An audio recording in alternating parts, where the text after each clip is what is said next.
সামগ্রী বিতরণ শুভ উদ্বোধন হলো। আচ্ছা ঠিক আছে, এবার আচ্ছা এবার হচ্ছে আমাদের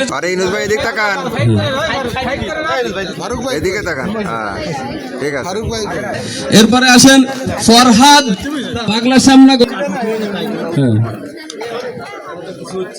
আচ্ছা এবারে মুজিবরের বউ মাঠের বাড়ি প্রস্তুত থাকেন। আল্লাহ শুকরিয়া, আলহামদুলিল্লাহ। আমরা শুধু তার জন্য দোয়া করবো, পারবো না? তার পিতার জন্য একটু দোয়া করবো। আজকে 27 রমজান, মারা আসছে। স্কুল মাঠ প্রাঙ্গণে উপস্থিত হয়েছি। আমাকে দিলো আল্লাহ, তুমি তার মা বাপকে মাফ করে দাও। পারবো না কি? কিছু তো চাইনি আপনাদের কাছে।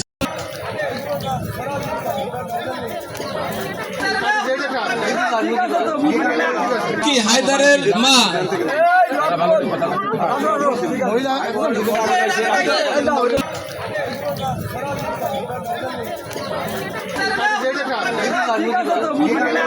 কি হায়দারের মা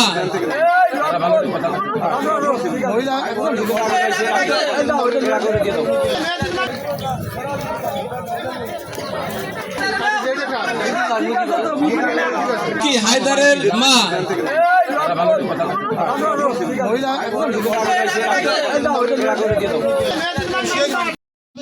ফিরদাউস ভাইয়ের উপলক্ষে যে চাইল পাইছি, চাইল ভাই আমরা আল্লাহর কাছে খুশি। এর একবার আমি লক অনেকদিন টানিছি, এরও ব্যানে টানিছি।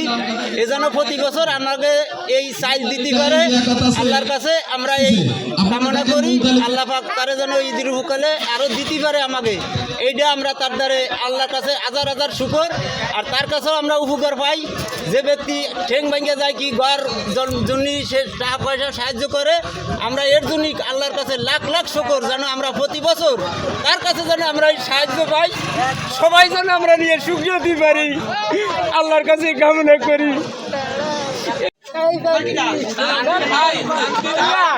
এই তানবীর ভাই, তানবীর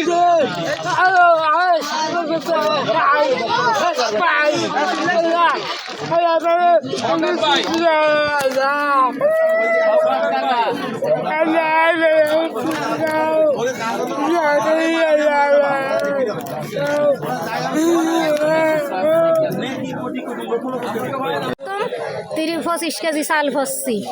আর আমার ছেলেটাই পাও ভাঙ্গা, আমি জানো এরকমই পাই। তখন আগে সবার জন্য জন্য আমি দোয়া করি, আর আমার জানো এরকমই তাকে সবাই জন্য আমি দোয়া করি। হ্যাঁ, আমি ঈদিতে খুশি, আমি উপকার পাইছি, আমার সংসারের দিক থেকে সচ্ছল হয়েছে। তাতে আশেপাশে সবাই অনেক কিছু পাইছে। আমার বাড়ি পাগলা দিয়ে পড়া। আমাদের এই গ্রামের এই সন্তান আমার খুব আস্থাবোধন লোক, শেখ ফিরদাউস আলম।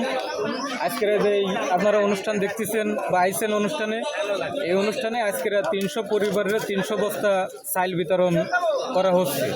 প্লাসের পাশাপাশি নগদ 2.5 লক্ষ টাকা গ্রামে অসহায় লোকের এই উপলক্ষে এই বাজারঘাট সদাই করার জন্য দিচ্ছে। পাশাপাশি আপনার প্রায় 300 লুঙ্গি, 400 শাড়ি এইগুলো এলাকায় দিচ্ছে। এর পাশাপাশি অনেক সে খোঁজখবর নীতি যে কার পরিবারে কি অবস্থায় আছে, এর যদি কোনো আর্থিক সমস্যা বা পরিবারের সমস্যা হয় সেটাও তার পাশে আমাদের প্রতিনিধি হিসেবে পাঠাচ্ছে। আমরা যাচ্ছি, খোঁজখবর নিচ্ছি এবং তাদের পাশে সহযোগিতা করতেছি। এর আগেও জানেন কিছুদিন আগে 65 পরিবারে, অসহায় পরিবারে 65টে ছাগল দিছে। এই ছাগল দিয়ে যদি সামনে ভালো কোনো সে করতে পারে, আরও সামনের বছর আরও 65 পরিবারে দেবে। এই করে ধারাবাহিকভাবে আস্তে আস্তে মোটামুটি করে আপ্রাণ চেষ্টা করেন। আমরা গত বছর এরকম চাউল বিতরণ করেছিলাম। এবছরও উনার উদ্যোগে, উনার অর্থায়নে আমরা যে চাউল বিতরণ করতে পারতেছে, এই জন্য আল্লাহর দরবার শুকরিয়া আদায় করে বলি আলহামদুলিল্লাহ। তারপর একটা কথা বলতে হয়, কিছু সংখ্যক লোক আছে যারা অত্যন্ত ঘৃণার সাথে, মানে অত্যন্ত বেয়াদবির সাথে তারা এরকম একজন দাতার সম্পর্কে তারা কটূক্তি করে, দোকানে বসে, বিভিন্ন হাড্ডায় বসে, কিন্তু তারা কখনো কারো কাছে 1টা টাকা কখনো সে তারা দেয় না। তাদেরকে আমরা ধিক্কার জানাই পাগলা দিয়ে আপনার স্কুলের আঙ্গিনা থেকে।